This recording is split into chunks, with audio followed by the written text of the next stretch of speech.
La famille. Oui, la famille. Et encore la famille. Ce matin, je veux parler de la famille. La famille, c'est quoi la famille? La famille, c'est ce groupe de personnes que le Seigneur met ensemble parce qu'ils ont des liens de sang. Souvent des liens d'amitié, des liens professionnels, des liens spirituels. Et dans cette famille-là, Dieu présente toujours une personne comme étant la personne centrale qui va tirer cette famille-là, qui va changer les destinées de cette famille, qui va apporter la grandeur, qui va briser souvent les cycles de malédiction, qui va faire connaître la famille. C'est pour cela que quand vous voyez, souvent vous regardez à la télé, vous voyez des grands athlètes, des grands politiciens avec des noms de famille. C'est grâce à ces politiciens, ces athlètes, ces célébrités qu'on connaît aujourd'hui le nom de famille. C'est grâce souvent à un seul individu de cette famille que des membres de la famille ont été pour la première fois dans un avion, ont été pour la première fois à la télévision, ont eu à dormir dans des types de maisons, ont eu à faire certaines choses que dans la famille, personne n'avait eu à faire. On peut avoir le mariage. Mais généralement, dans les familles, au lieu que on se soutienne les uns les autres, la famille est devenue le siège de la sorcellerie. La famille est devenue le siège de la jalousie, de la médisance. Plusieurs se mettent ensemble pour combattre le seul qui est venu sur la terre pour tirer la famille vers le haut. Souvent avec des slogans, pourquoi lui?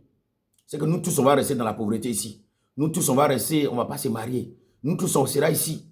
Croyant faire du mal à l'individu. Alors qu'en réalité, on est en train de faire du mal à la famille. Dieu ne fait rien pour rien.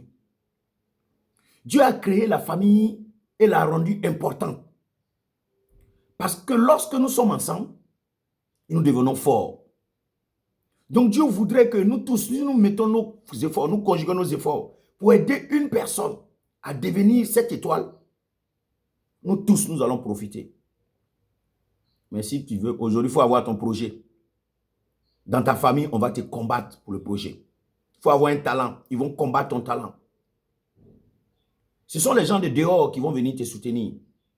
Ce sont des étrangers, des personnes qui ne te connaissent ni d'Adam ni d'Ève qui vont venir te soutenir. Sinon, la famille, non. La famille va t'étiqueter. Même ceux qui ne s'aimaient pas, qui se combattent, vont se mettre ensemble contre tout juste celui qui doit être l'étoile, celui qui doit tirer la famille vers le haut. Cela ressemble étrangement à l'histoire de Joseph. Et dans l'histoire de Joseph, vous voyez que ce jeune homme, Dieu l'avait déjà appelé à être la grandeur de la famille. C'est lui qui devait sauver la famille. C'est lui qui devait être cette étoile de la famille. Et Dieu lui a déjà montré. Dès que la famille a été au courant, ses 10 autres frères se sont mis ensemble pour le détruire, pour le tuer. Se disant, si on arrive à le tuer, c'est fini.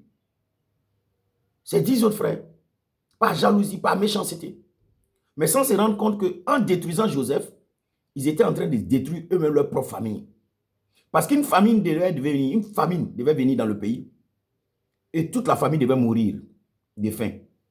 Mais Dieu avait prévu par Joseph les sauver. Et en voulant tuer Joseph, c'est toute la famille qu'on tuait ainsi. Combien de familles ont eu à tuer leur Joseph? Combien de familles ont eu à tuer leur star? Combien de familles ont eu à rejeter, à bloquer l'avenir de celui qui devait réussir dans la famille? Et c'est pour ça que vous voyez que certaines familles, depuis des générations sur des générations, personne n'a réussi. On est concentré dans les églises, dans les mosquées, dans les lieux en train de prier, prier, prier, prier. Ce n'est pas tout qui est la prière. Il faut le renouvellement de l'intelligence. Il faut que nous comprenions que Dieu nous a mis ensemble pour changer nos destinées. Les familles sont dans la jalousie, dans la comparaison, dans la médisance, dans le mal. C'est pour cela que ça me donne cette image. Les familles se comportent comme les crabes. Je ne sais pas si vous voyez l'animal, le crabe, avec plusieurs pattes qui peut aller dans tous les sens. Lorsque vous attrapez le crabe et que vous le mettez dans un panier avec les autres crabes, vous n'aurez même pas besoin de fermer le panier. Lorsque un crabe va vouloir sortir du panier, les autres crabes, au lieu de l'aider à sortir du panier, et à son tour, il va aider les autres aussi à sortir, ils vont s'agripper pour le tirer, pour le ramener dans le panier. C'est ainsi que se comportent les familles. On se combat. Et après, les familles souffrent. Vous allez trouver des gens dans des quartiers précaires, des familles sur des générations, vous ne comprenez pas. On dit que c'est une malédiction familiale. Non. C'est une jalousie familiale. C'est une incompréhension familiale. C'est une méchanceté familiale. Sinon, ce n'est rien d'autre. Souvent même, on gâte le nom des sorciers. Il n'y a rien, il n'y a pas de sorciers derrière. S'il y a des sorciers, c'est dans la famille même que la sorcellerie se trouve. Oui.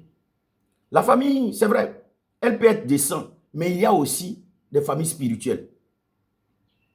Dans les églises, dans les mosquées, on se met ensemble contre une personne parce que cette personne-là, son étoile dérange, sa lumière dérange. On pousse tout le monde à détester la personne. On commence à mentir sur la personne, on raconte des choses tout juste pour éteindre la personne parce que la grâce sur la vie de la personne n'est pas notre grâce. Et on combat, tout juste pour détruire, sans comprendre pour quelle raison Dieu a mis cette personne-là dans cette entité spirituelle. Dans les services, c'est la même chose. Quand quelqu'un arrive dans un service et qu'on voit que cette personne-là, elle est bien vue, tout le monde se retrouve dans le bureau du patron. Patron, tu vois, il a fait ça. Patron, il est comme ça. Patron, il est ceci, cela. Tout juste le dénigrer pour ne pas que cette personne évolue. Alors que ce que cette personne fait, ça apporte du bien à la famille. La famille du bureau, ça apporte du bien à la famille qui est l'entreprise. Alors mettons nos jalousies de côté. Mettons nos méchancetés de côté. Comprenons le plan de Dieu que Dieu a pour chaque famille. Même le Fils de Dieu, le Sauveur de l'humanité, quand il est venu sur la terre, Dieu l'a fait naître dans une famille. Car la famille est très importante. La famille est le lieu où nous tous, nous devons apprendre à grandir, à être soutenus, à être encouragés. Et lorsque nous nous mettons ensemble, nous arrivons plus vite. Et lorsque nous sommes ensemble, lorsque nous arrivons là-bas, nous sommes maintenus au sommet. Vous voyez aujourd'hui, le président de la République, dans tous les pays, vous entendez Macron, c'est un seul Macron qui est arrivé là. Mais c'est le nom de toute la famille Macron qui est là. Vous entendez Ouattara, c'est un seul Ouattara qui est arrivé à ce niveau. Vous entendez Gbagbo, c'est un seul Gbagbo qui est arrivé. Vous entendez Bédié, c'est un seul Bédié. Un peu dans tous les pays du monde, c'est un seul qui arrive là-bas. Et cela change la destinée de toute la famille. Mais combien de Ouattara, de Gbagbo, de Bédié, de Macron, combien de présidents avons-nous tués? Combien de ministres avons-nous tués? Combien de directeurs centraux, départementaux avons-nous tués? Combien de stars avons-nous tués? Par la méchanceté de la famille. Je viens par cette vidéo interpeller toutes les familles, afin que nous commencions maintenant à nous retrouver. Nous nous demandons pardon. Nous nous excusons auprès des autres. Nous nous repentons. Nous nous mettons ensemble. Et nous soutenons celui que nous avons vu qui peut sortir la famille. Nous les encourageons.